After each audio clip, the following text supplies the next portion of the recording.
Head lines आपने जानी और अब खबरें तफसील के साथ।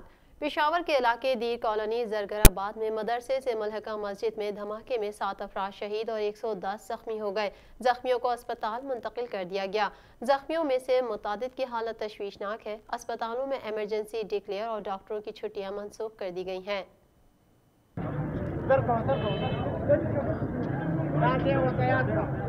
जरगराबाद में होने वाला धमाका मस्जिद के मरकजी हॉल में उस वक्त हुआ जब तदरीसी अमल जारी था। इसी दौरान एक शख्स बैग उठाए हॉल में दाखिल हुआ और फिर कुछ लम्हों बाद जोरदार धमाका हो गया। मस्जिद की एक तरफ की दीवार गिर गई, छत से पलस्तर उखड़ गया, खिड़कियां टूट गई, मिंबर के करीब गढ़ा पड़ गया। शीशों की किरचियां, तलबा के बस्ते और पेंसिलें फर्श पर बिखर गई। धमाके के बाद हॉल में धुआं, चीखों पुकार और अफरा तफरी फैल गई। भगदड़ मच गई और कई तलबा जख्मी हो गए। धमाके की इत्तला मिलते ही इमदादी टीमों ने जख्मी तलबा को मुख्तलिफ अस्पतालों में मुंतकिल किया। जख्मियों में से 4 की हालत तशवीशनाक बताई जाती है। मदरसे में 10 से लेकर 35 साल तक के तालिबे इल्म ज़ेरे तालीम हैं। धमाके की इत्तला मिलते ही कानून नाफिज करने वाले इदारों ने इलाके को घेरे में ले लिया। SP सिटी वकार अहमद के मुताबिक धमाका मदरसे में रखे बारूदी मवाद से हुआ। बम डिस्पोजल स्क्वाड ने हादसे की जगह से शवाहिद इकट्ठे किए। सिक्योरिटी फोर्सेस ने इलाके को घेरे में लेकर तहकीकात का आगाज कर दिया है। वजीर आजम और सदर मुमलिकत ने पेशावर धमाके की मजम्मत की और कीमती जानों के ज़िया पर अफसोस का इजहार किया। इमरान खान ने जख्मियों को बेहतरीन तिब्बी सहूलतें फराहम करने की हिदायत कर दी।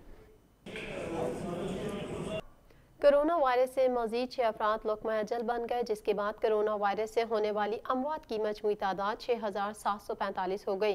पाकिस्तान में कोरोना के तस्दीक शुदा केसेस की तादाद 3,29,375 हो गई। National command and operation centre के ताज़ा तरीन आदाद-ओ-शुमार के मुताबिक गुज़िश्ता 24 घंटों के दौरान 773 नए केसेस रिपोर्ट हुए। पंजाब में 1,03,082, सिंध में 1,44,114, खैबर पख्तूनख्वा में 39,119, बलोचिस्तान में 15,839, गिलगित बल्तिस्तान में 4,191, इस्लामाबाद में 19,181, जबकि आज़ाद कश्मीर में 3,849 केसेस रिपोर्ट हुए। मुल्क भर में अब तक 43,17,678 अफराद के टेस्ट किए गए। गुज़िश्ता 24 घंटों के दौरान 27,133 नए टेस्ट किए गए। अब तक 3,11,440 मरीज सेहतयाब हो चुके हैं, जबकि 576 मरीजों की हालत तशवीशनाक है। पाकिस्तान में कोरोना से एक दिन में 6 अफराद जाबहक हुए, जिसके बाद वायरस से मरने वालों की तादाद 6,745 हो गई। पंजाब में 2,336, सिंध में 2,599, खैबर पख्तूनख्वा में 1,270, इस्लामाबाद में 213, बलोचिस्तान में 149, गिलगित बल्तिस्तान में 91 और आज़ाद कश्मीर में 87 मरीज जान से हाथ धो बैठे। वज़ीर आज़म इमरान खान ने यौम यकजहती कश्मीर और यौम सियाह पर पैगाम देते हुए कहा कि हम ये दिन भारतीय गैर कानूनी कब्जे की मज़म्मत करते हैं। आज के दिन हम कश्मीरी आवाम की मुकम्मल हिमायत का अदा कर रहे हैं। वज़ीर आज़म इमरान खान का कहना था कि यौम यकजहती कश्मीर इंसानी तारीख के एक तारीख बाब को उजागर करता है। आज के दिन 73 साल कबल भारतीय फोर्सेस ने जम्मू कश्मीर के लोगों पर ज़बरदस्ती कब्जा किया। जम्मू कश्मीर पर भारत का गैर कानूनी कब्जा एक बैनुल-अक़वामी तनाज़ा है और इस तनाज़े का हल अक़वाम मुत्तहिदा के चार्टर और सलामती कौंसिल की करारदादों में है। 7 दहाइयों से जारी मज़ालिम के बावजूद भारत कश्मीरी आवाम का अज़म तोड़ने में नाकाम है। वज़ीर आज़म ने कहा कि हिंदुस्तान रियासती दहशतगर्दी, बेगुनाह कश्मीरियों का मावराए अदालत कत्ल, आज़ादी इजहार राय पर पाबंदियों में मुलव्वस है। जाली मुकाबलों, हिरासत में तशद्दुद और अमवात, कश्मीरी क़यादत की नज़रबंदियों के वाक़यात की दुनिया गवाह है।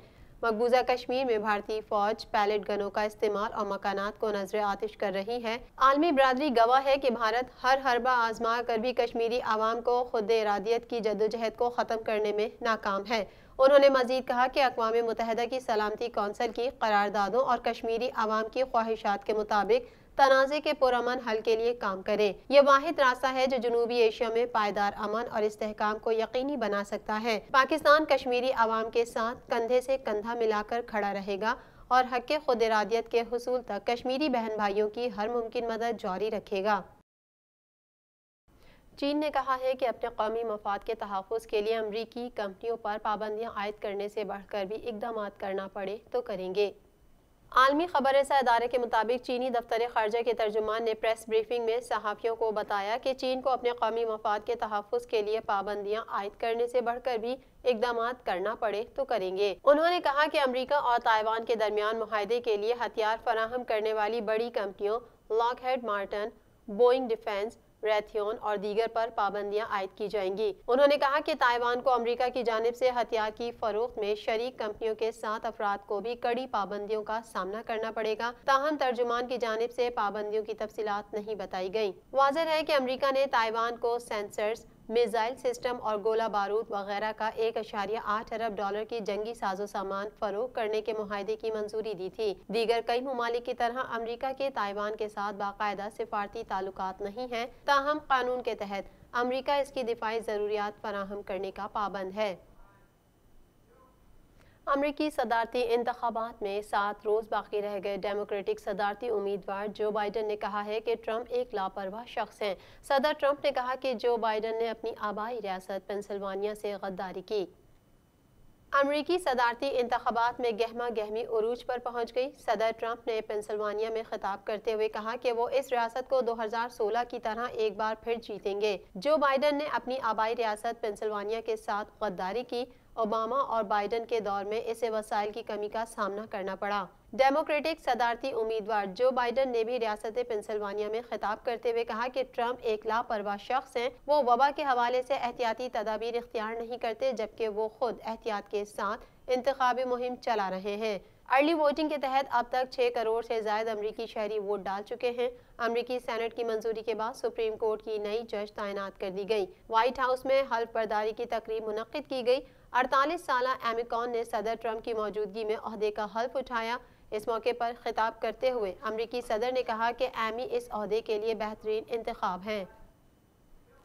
TNN TV کے نیوز بلیٹن میں فی الوقت اتنا ہی۔ مزید خبروں اور اپڈیٹس کے لیے دیکھتے رہیے TNN TV۔